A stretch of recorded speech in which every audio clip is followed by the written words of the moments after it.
રાજ્યના ઐતિહાસિક બજેટને સાંસદ હરિભાઈ પટેલે બિરદાવ્યું. યાત્રાધામોના વિકાસ માટે ₹55 કરોડની મોટી ફાળવણી.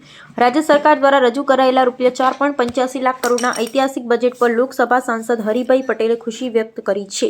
તેમણે આ બજેટને તમામ વર્ગની સુખાકારી અને સર્વાંગી વિકાસનો રોડમેપ ગણાવ્યો છે. કેન્દ્રના બજેટ બાદ ગુજરાતનું બજેટ પણ આજે જાહેર થયું છે. ખાસ વાત કરીએ તો બહુચરાજીના વિકાસ માટે પણ કેટલીક રકમ ફાળવી છે. શું કહેશો બંને બજેટના લઈને? કેન્દ્રનું બજેટ માનનીય યશસ્વી વડાપ્રધાન શ્રી નરેન્દ્રભાઈ મોદી સાહેબના નેતૃત્વમાં ઐતિહાસિક બજેટ 53 લાખ કરોડનું રજૂ થયેલું છે. દેશના સર્વાંગી વિકાસને ધ્યાનમાં રાખીને રજૂ થયેલું છે. તે જ પ્રમાણે ગુજરાત સરકાર દ્વારા માનનીય મુખ્યમંત્રી શ્રી ભૂપેન્દ્રભાઈ પટેલ સાહેબ દ્વારા તેઓએ પણ 4 લાખ કરોડનું બજેટ સમાજના તમામ વર્ગોને લાભ કરતું જાહેર કર્યું છે. ગરીબ, વેપારી, મધ્યમ વર્ગ, ઉદ્યોગકારો, તમામ વર્ગો, છેવાડાના વ્યક્તિઓને પણ લાભ કરતું આ બજેટ ધ્યાનમાં રાખીને રજૂ કરવામાં આવ્યું છે. ખરેખર આવકાર્ય છે.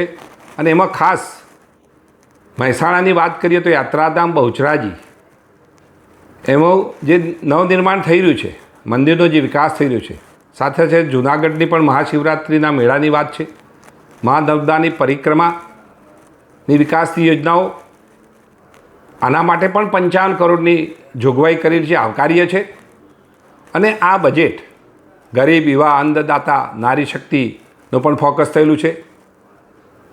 ચાલુ વર્ષે 3,15,000 આવાસ પૂરું પાડવાનું પણ આ બજેટમાં સમાવેશ થયેલો છે. નિગમોની કામગીરીને વેગ આપવા માટે 869 કરોડની પણ જોગવાઈ કરેલી છે. આવાસન યોજના માટે પણ 4,272 કરોડની પણ જોગવાઈ કરેલી છે. ખાસ વધારે તો ફોકસ એ બાબતનું છે કે આંગણવાડીઓ માટે પણ 2,000 આંગણવાડીઓ 360 કરોડની જોગવાઈ સાથે આંગણવાડીઓ બનાવવાનું આ સરકારે નક્કી કર્યું છે.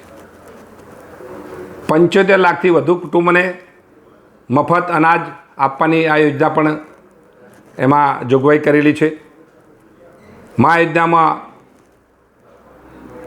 3,472 કરોડની પણ જોગવાઈ કરવામાં આવી છે. એમ જો અનેક ક્ષેત્રે, એ પછી સિંચાઈ હોય, શિક્ષણ હોય, આરોગ્ય હોય, આ બધા જ ક્ષેત્રોને આવરી લેનારું છે. અને ગરીબ કલ્યાણની યોજનાઓ સરકારે પણ આમાં ફોકસ કર્યું છે. છેવાડાના વ્યક્તિઓને આ યોજનાઓનો, સરકારની યોજનાઓનો લાભ મળવો જોઈએ. ગરીબોને ઘર મળે,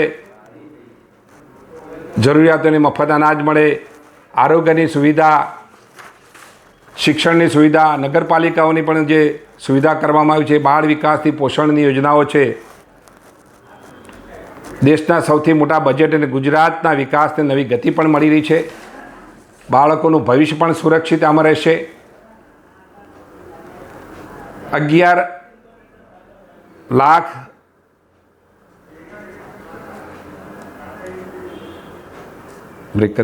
આંગણવાડીઓની ભૌતિક સુવિધા, માતા કલ્યાણ, આ અનેક બાબતો પણ સરકારે ધ્યાનમાં રાખીને વિકસિત ગુજરાતના આગળ કદમ તરફ એક આ મહત્ત્વનું પગલું છે. ગુજરાત સરકારે આ બજેટ જે આજે જાહેર કર્યું છે એ ખરેખર આવકાર્ય છે. અને પેલું સૂત્ર છે ને, સૌનો સાથ, સૌનો વિકાસ, સૌનો વિશ્વાસ અને સૌનો પ્રયાસ, આ સૂત્ર આ બજેટમાં સાર્થક થતું દેખાઈ રહ્યું છે. અને ગુજરાતનો જે રોલ મોડેલ વિકાસ એ પણ આગળ ચાલી રહ્યો છે. ડબલ એન્જિનની સરકાર, કેન્દ્રની હોય કે રાજ્યની હોય, આ બંને સરકારો દ્વારા એ કોર્પોરેશન એરિયા હોય, નગરપાલિકા એરિયા હોય કે જિલ્લા પંચાયત, તાલુકા પંચાયત, ગ્રામ પંચાયતના છેવાડાના વ્યક્તિઓને આ યોજનાઓનો લાભ મળે એનું ધ્યાન આ બજેટમાં રાખવામાં આવ્યું છે. ખરેખર આ બજેટ ખૂબ ખૂબ આવકાર્ય છે. સરકારને ખૂબ ખૂબ અભિનંદન આપું છું. અને લોકોને પ્રજાકીય, જનકલ્યાણના, લોકકલ્યાણના કામો